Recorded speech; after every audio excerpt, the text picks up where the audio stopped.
Well then, we're on to this review. Arrow, Season 3, Episode 2, Sarah.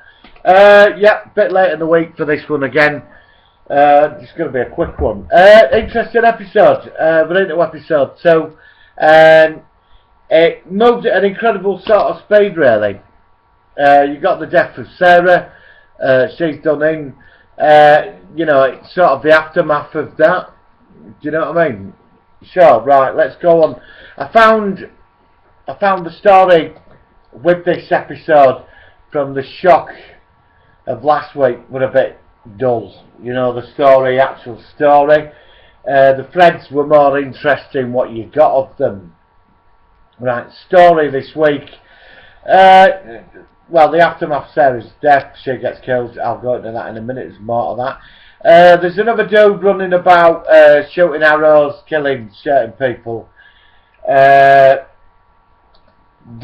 track this guy down, Team Arrow. Each one's got like a little secret from the other. It sort of things start coming out. The team's faltering a bit. I mean, there's been some major repercussions. They think the guy running about knocking off these three executives over a deal over a pipeline for Kurak, another DC Comics terrorist nation made up thing where Superman went there and by Alia and wrecked the place in the comics years ago. Anyway, after comics again, I'm going off into the DC universe. About a pipeline he was hired by some people. It's you know, it knocks him off. Laurel obviously is on the path of becoming, you know, the true Black Canary. And, you know, they hunt this guy down. He has a bit of a battle with Ollie. You know, Ollie comes out a bit of a loser on first round. Then the second round, we jump into the story. You know, they're not going to tell Laurel's dad that his daughter's dead because, you know, he's taking out pills for stress and the rest of it. And you know, and they run about. There's all this running about, and they eventually work out the connection. They track this guy down. Ray Palmer, who's took over Quinn Consolidated, who wants to turn Star City into Star City, has a big bash, and he's going to donate half his net worth to rebuilding Star City and turning it around because he cares. And I think he is a good character. We'll go into that more in a minute. And there's a big battle at the party, you know, between this guy that's running about knocking people off with his arrows. Ollie turns up with Arsenal. Battle, he does a runner. Ollie comes off out on top. Then there's another battle downstairs. Laurel turns up with a gun after he's shot an arrow through this guy's eye. He's pinned to a wall. And she turns up and she's going to shoot him. And he's going, if you shoot him, you're going to go down a path you don't want to go down. You know, usual speech on stuff like that. But Ollie never loaded the gun. She tries firing the gun, it's empty. She's not happy about that. And it all comes out this guy never killed Sarah. And there we go. Right, so that's the basics of this episode. So we jump into the threads which are more interesting. The Brandon Routh as Ray Palmer, getting very interesting. I've heard rumours he's going to be actually crossing over into the Flash as the Atom. But this is only rumours. You know, so I hope this comes off. It will be interesting. But he's a very good actor, is Brandon Routh. Very surprising. Still keep thinking he's Superman. You know what I mean? He's got that little look about him. And Felicity Smoke, she's starting to be drawn towards each other. There's a bit of thing building between them both. But obviously there's going to be something dodgy about Ray Palmer at some point. Or there's going to be some situation where he's going to end up becoming really involved in Team Arrow. So there's all this and going on. I mean, Diggle's not in it much really. He just comes in, he's like, you know, I'm going to help you because Sarah were part of my family, all that bollocks. And that was it really. But I mean, you know, obviously we're going into the old Black Canary thing. And Ted Cassidy's going to be on his way.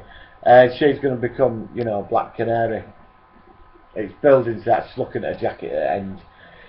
Ollie keeps phoning Fear up. Everything's just going to shit. I mean, you know, it's just not as good. He can't handle being the leader of Team Arrow and the rest of it. Felicity Smoke is, you know, people, it's just sort of not falling apart, but you can tell they're sort of breaking away, which I find is quite interesting straight away into first episode, second episode, you know. So it's quite an intense. The story were pretty minor, but the threads are good. And so it ends up, so, you know, killed Sarah. Obviously it was the League of Assassins, and we know it's Rachel Gould. I think he was the one that did the shot, but I don't think he's joined for a good few episodes yet. So, you know, Ollie's phone is Thea up, so what happened to Thea? You know, Thea, the episode ends with Thea being trained up by Malcolm Merlin, teaching her how to fight and kill, and, you know, in this thing in Corsica. And that's basically when it finishes, you know, do you know what I mean, the episode. So it wasn't so bad. And so, I mean, obviously the building for the sort of future of the series now, we're going into the threads starting to appear more. I think Oliver's going to have a bit of a downfall at some point. They normally do, don't they? You know, anyway, Arsenal, Speedy, or Arsenal, whatever he's going to be called, he gave the love letter to Oliver, and he felt a bit guilty because, you know, she disappeared 5 months ago. And Oliver's come onto the thing now that she has disappeared. And, you know, he's going to start looking for her. So, that's it. And then we jump back into the 5-year saga of the islands. Again, the islands, you know, Lost. I mean, so much happened on this island in 5 years, it's just beyond imagination. It really is. Now he's in Hong Kong, working for Amanda Waller, and he's been given the job to take out his best friend Tommy, you know, and this all like 5 years ago in the past, and yeah, it's going on and that, and I don't know what the point of this is, but obviously we're going to find out, you know. And I suppose you can't have supervillain of the week turning up on the islands and him dealing with it, you know. So he's off the islands anyway, you know. Working for Amanda Waller, she's got something dodgy for him, you know. Because Tommy, apparently when he sent that email, it came up somewhere, and Tommy found that he believes he's alive. And anyway, Oliver gets him in a dark room with lights and tells him his mate's dead, and you're not to look for him, and just fuck off back to, you know, back to your rich life and forget about him.